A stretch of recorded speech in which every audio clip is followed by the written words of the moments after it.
tonight. There's a glow tonight. They're so bright, they can light Fontainebleau tonight. She's so gracious. So delicious. It's not so me. Blessed little house. Click to the core. Acting out her fuss. With a frolicking ball. She's such fun tonight. She's a treat tonight. You can spread around friends. When everyone you have ever loved is finally gone. When everything you have ever wanted is finally done with. When all of your nightmares are for a time obscured, as by a shining brainless beacon, or a blinding eclipse of the many terrible shapes of this world. When you are calm and joyful, and finally entirely alone, then in a great new darkness, you will finally execute your special plan.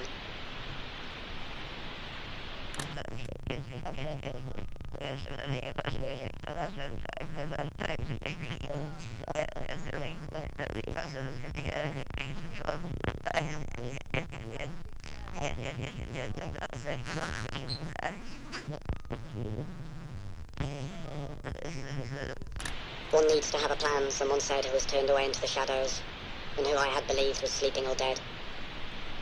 Imagine, he said, all the flesh that is eaten, the teeth tearing into it, the tongue tasting its savour, and the hunger for that taste. Now take away that flesh, he said. Take away the teeth and the tongue, the taste and the hunger. Take away everything as it is. That was my plan, my own special plan for this world. I listened to these words, and yet I did not wonder if this creature whom I had thought sleeping or dead would ever approach his vision, even in his deepest dreams, or his most lasting death. Because I had heard of such plans, such visions, and I knew they did not see far enough.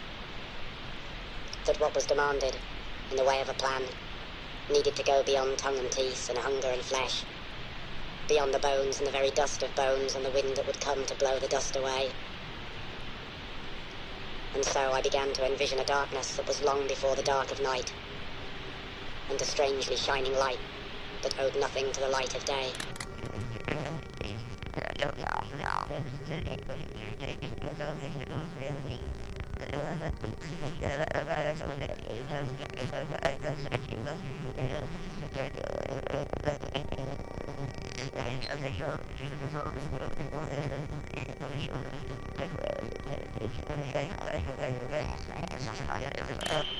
That day may seem like other days. Once more we feel the tiny-legged trepidations. Once more we are mangled by a great grinding fear. But that day will have no others after. No more worlds like this will follow. Because I have a plan. A very special plan. No more worlds like this. No more days like that.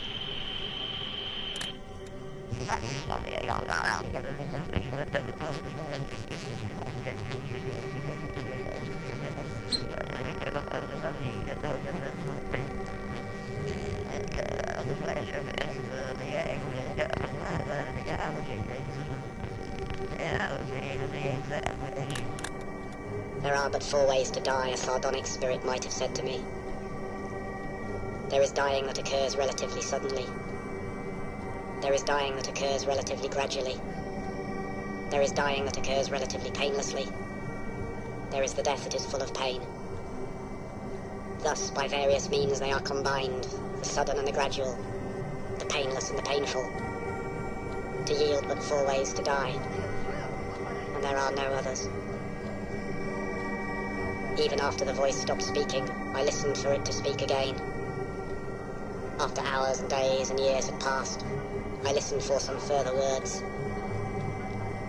Yet all I heard were the faintest echoes reminding me, there are no others. There are no others.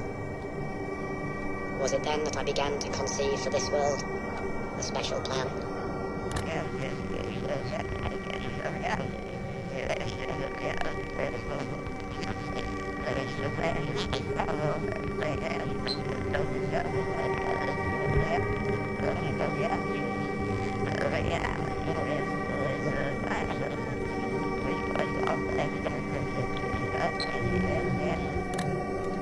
There are no means for escaping this world.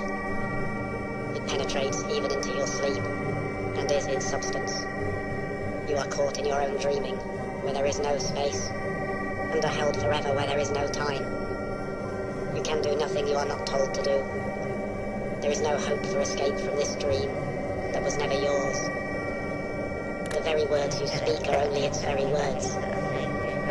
And you talk like a traitor, under its incessant torture.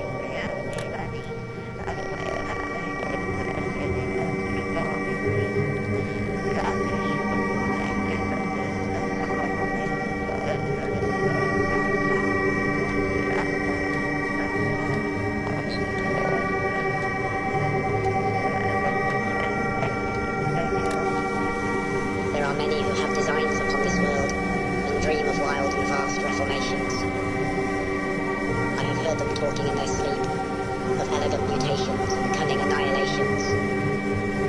I have heard them whispering in the corners of crooked houses and in the alleys and narrow back streets of this crooked, creaking universe, which they, with their new designs, have made straight and sound. But each of these new and ill-conceived designs is deranged in its heart, for they see this world as if it were alone and original, and not as only one of countless others whose nightmares all proceed, like a hideous garden grown from a single seed.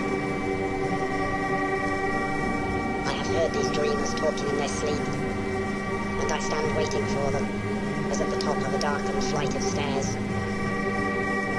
They know nothing of me, and none of the secrets of my special plan, while I know every crooked, creaking step of theirs.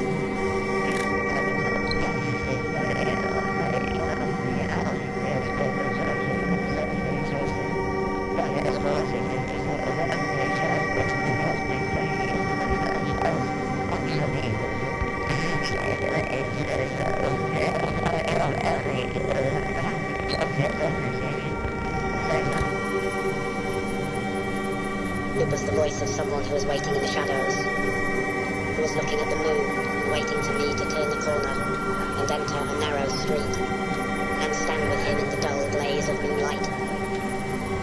Then he said to me, he whispered, that my plan was misconceived, that my special plan for this world was a terrible mistake. Because, he said, there is nothing to do, and there is nowhere to go, there is nothing to be, and there is no one to know. Your plan is a mistake, he repeated. This world is a mistake, I replied.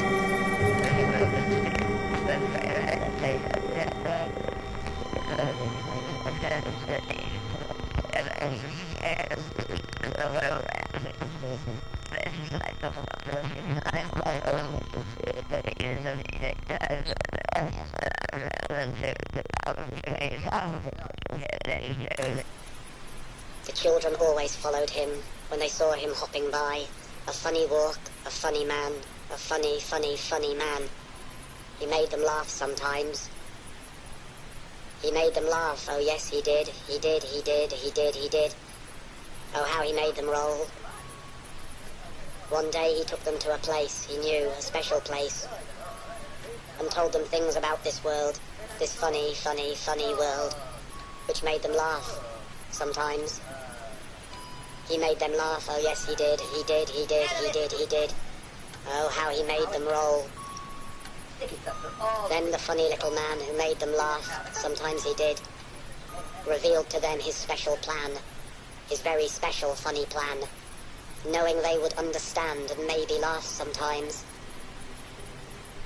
He made them laugh, oh yes he did, he did, he did, he did, he did. Their eyes grew wide beneath their lids, and how he made them roll. I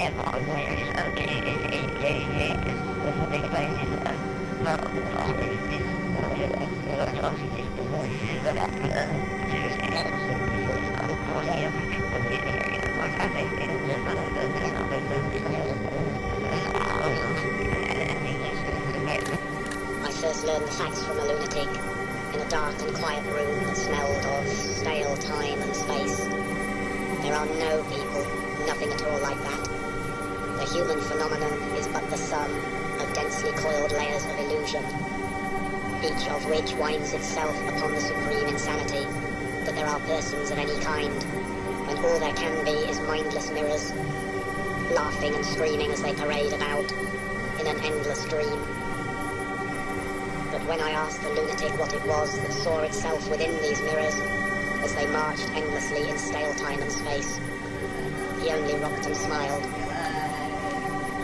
Then he laughed and screamed, and in his black and empty eyes, I saw for a moment, as in a mirror, a formless shade of divinity, in flight from its stale infinity, of time and space and the worst of all, of this world's dreams. My special plan for the laughter and the screams.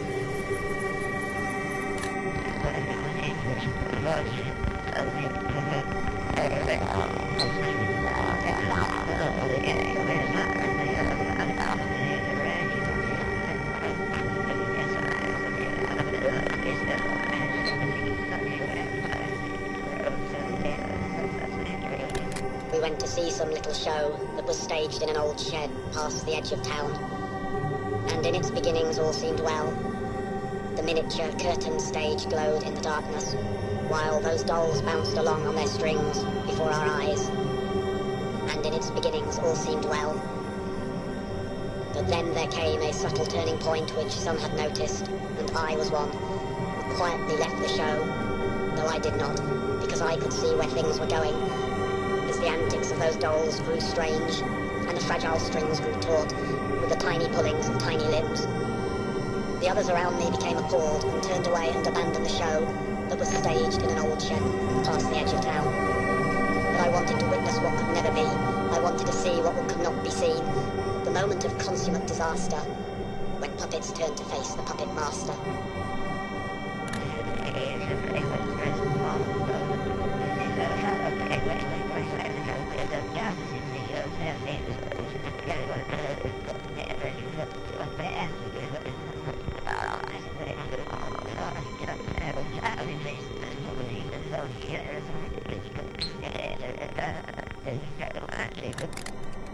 It was twilight, and I stood in the greyish haze of a vast, empty building, when the silence was enriched by a reverberant voice. All the things of this world, it said, are of but one essence, for which there are no words. This is the greater part, which has no beginning or end, and the one essence of this world, for which there can be no words, is but all the things of this world. This is the lesser part, which had a beginning and shall have an end, and for which words were conceived solely to speak of. The tiny broken beings of this world, it said, the beginnings and endings of this world, it said, for which words were conceived solely to speak of. Now remove these words, and what remains, it asked me, as I stood in the twilight of that vast empty building, but I did not answer. The question echoed over and over, but I remained silent until the echoes died. And as twilight passed into evening, I felt my special plan, for which there are no words, moving towards a greater darkness.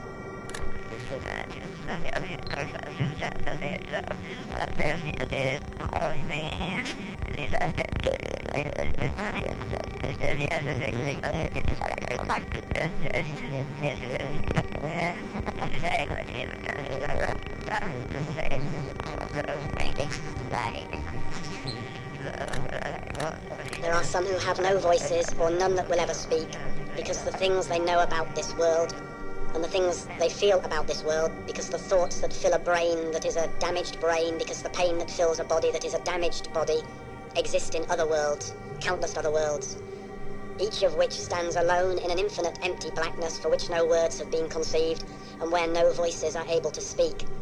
When a brain is filled only with damaged thoughts, when a damaged body is filled only with pain, and stands alone in a world surrounded by infinite empty blackness, and exists in a world for which there is no special plan.